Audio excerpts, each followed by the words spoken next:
Hi everyone, I thought I'd just do a review of Helen Elliston's book Colorist Special Effects 3. Now I have done a review of her latest book, which is number 4, but I thought if you liked that one you might like to see what she did in her previous book and have a little look at that. Now I've done quite a few of the exercises in this book, so I thought I would be able to tell you which ones I'd done and how well I got on with it. So the first section in the book is about how to turn a circle into a fried egg. That's very, very cool, I think, but it's not one that I've used. I tend to use Johanna Basford's colouring books, and so it doesn't really have lots of sort of foodie things in there. And here's the finished picture, which is amazing. And then she has one which is a realistic egg. You can go through the different steps to get a very nice looking egg at the end, including a shadow on the table and a 3D glassy triangle. Getting 3D is really tricky, but in the end you can, it might be tricky to see, but you can see that there's a 3D shape there. And then she does one for stars with shadows behind, and there are different colours you can use, either your sort of pink or your yellow, and it goes through the process of making one of those. And then one with a glassy square, and then we have another glassy shape of butterfly and a flower. I haven't tried these, but I have tried her glassy gemstones, and they come out really nicely. And there's a heart, and if you notice, and an oval, so I've got a loose page in my book, you notice that they're all different colours, so if you wanted to swap the colours around you could use a different tutorial. And we've got the hexagon. And here's one about how to turn your circle into a tennis ball. It's very cool. And a different one, bubblegum, which is actually lovely. It looks really shiny and pretty, and you could even use it for something like, say, a balloon as well. And here's a rainbow disc, so like a CD effect. Now here's a page where you can practice all the different ones that have been mentioned already. Now we move on to flowers. Now flowers is much more my forte, and I've done some of these. This is a tulip. I've used this one and it came out really nicely. In World of Flowers there's a page with some tulips on, and I'm actually about to do another page with some tulips on. And here's an orchid, and I used this for an orchid as well in World of Flowers, and it came out really nicely. We have some cherry blossom. I haven't done this one, but I'll probably have a go. It looks really pretty. Looking through reminds me of what's here and what I need to have a go at. And here's a crocus, that looks really pretty too. And the purple pansy, I have had a go at this one, I think. It does look really nice. And the fuchsia, I've also done the fuchsia and the bleeding heart, and I can say that they were really easy to follow the tutorials. You do have to take your time a little bit because it's obviously something a bit new, but going through each step makes it really simple, and the results are really pretty. And I haven't done the cactus, but I have got a cactus to do actually in Secret Garden, so I might have a go at that. Here's the sunflower. I have done the sunflower, and I have got a video tutorial of the sunflower centre on this channel, so I'll link to that so you can have a look at it if you want to watch me actually have a go at it. And then we've got some bluebells. I've tried this one as well. It's really pretty, and you can practice on this page. And here we have a waterfall. Now I'm thinking, wow, magical jungle, there's a waterfall there. That would be a great one to try for that. And actually she uses white paint on this and uses a toothbrush to apply it, but of course you could use a paintbrush, or you could always use your sort of paint pens, which is what I would do. And here's the starfish, and pretty sure I've had a go at that one somewhere. And some coral. I know I've done this one, so probably in Lost Ocean I probably had a go at these. Now here's a lily pad and a tree. I'm sure I've had a go at this tree trunk somewhere, and it's got a lot of sort of depth in it, which is great fun to do. And here we have some silver birch tree trunks. I haven't tried these, but they look really good. I must have a go. And you've got a 4-leaf clover. It's nice and sort of shiny. Looks great fun. Now here is some tree bark effect. This would be really good for a really big area of tree trunk, and it looks really, really textured by the end.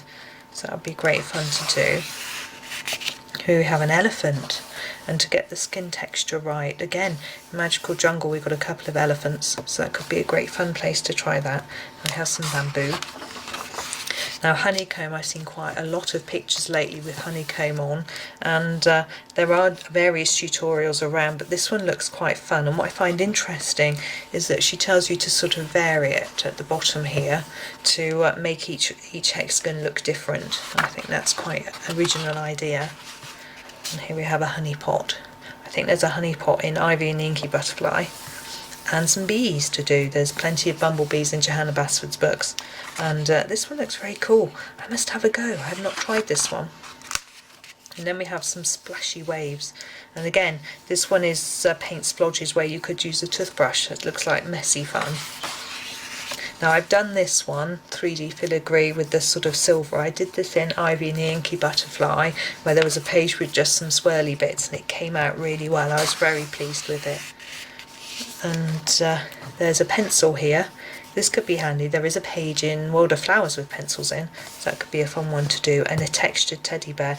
Now achieving fur is always quite tricky, so it's quite an interesting one to have a look at, even if you're not doing a teddy bear, just to learn how to do the fur. Here we have a croissant, looks really tasty. And a slice of watermelon, that's quite unusual and fun. Now this is a planet. This is quite an interesting one where you have different colours and textures. You can see here in the final picture and you've got even this sort of backgroundy colour, which is quite difficult to achieve, and then some glowing planets. And this is a magical fairy door. I have done this one as well. This is quite fun. I did it, I can't remember which door I used it for. There are a few in Johanna Basford's books, and I adapted it a little bit, but there were stones round it and wooden door and things like that, and I had a great go at it and did some of the metallics. I remember the door was really small, so fitting in the metallic bit was quite tricky, but it was quite fun to have a try at. And then we have rope. Now I don't think I've tried the rope one, but it looks quite fun. Now here we have a starburst background. This is quite an interesting one where people are often looking for background ideas and something to do. This one you would do behind a circle sort of design, so that would be quite interesting one to try. I haven't tried that one, but I've tried this one, the mountain background. I think I tried it behind the fox, perhaps in Secret Garden, maybe. Is it in Secret Garden? I don't know. Anyway, but I had a go at it. I'm not very good at drawing, so my initial markings weren't very brilliant, so I wasn't that happy with my result, but I liked the colours and the effects that came out, so I just need to, I probably should have traced this one, and had I done that I'm sure I would have been pleased with the effect. Now I've had a go at this. This is a grassy meadow. Now this was great fun and very effective to bring out lots of patches of different grass. That was great. It took quite a long time to do, but I think now I've done it once. In fact, I've done it twice now, 2 or 3 times actually, and it gets easier each time. You get more used to knowing what to do and what techniques to use. And I've also done this topiary effect, actually drawing my own bushes in the background. I actually did a background just like this with the fox in front, and but my bushes were a bit more even than this, and it was great fun to do. And this one's interesting. This is a sheet of music as a background. It's really different and original, and I think that could be quite a lot of fun, but you have to use sort of tea bags and fire and things to make it, which is really great, but you'd need to do it on something that was just printed on one set of paper, not within a book, obviously. You wouldn't want to risk popping that in the book. Now this is a Gingham Fabric. This is really quite interesting. I haven't tried that. I thought it looked really tricky, but I'm sure if I traced it, I could probably get to do it okay. And here we have some sand.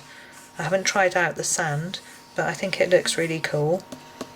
And a rainbow background, a sparkling rainbow. I have been wanting to have a go at this, and I have seen a few people doing rainbows lately on the Waterfall in Magical Jungle, so that might be a place to have a go at it.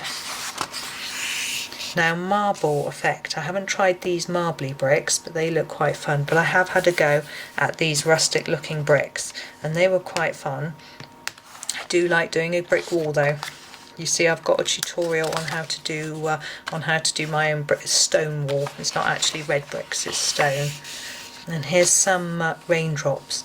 These are amazing. I must have a go at these. They just look so real. I don't know how she does it, but I haven't had a look. I need to have a good look at that. And here we have some ideas for different backgrounds. sorry, I can't turn the page. Okay, and we have a glittery metallic feather background. I haven't had a go at that. That could be quite fun. And here we have a little picture where you can practice all the different techniques. And we have another one here where you can do the sunflowers and teddy bears. And another one here. And there's one with the honey. And these are a great idea. What she suggests is you use these shapes and colour them in. Then if you make a mistake with your art, you can cut one of them out and then stick it on top so that you can cover up your error. What a good idea. And rather than using a little sticker or something, you've actually got a piece of your own art and you can make it look more like it's supposed to be there.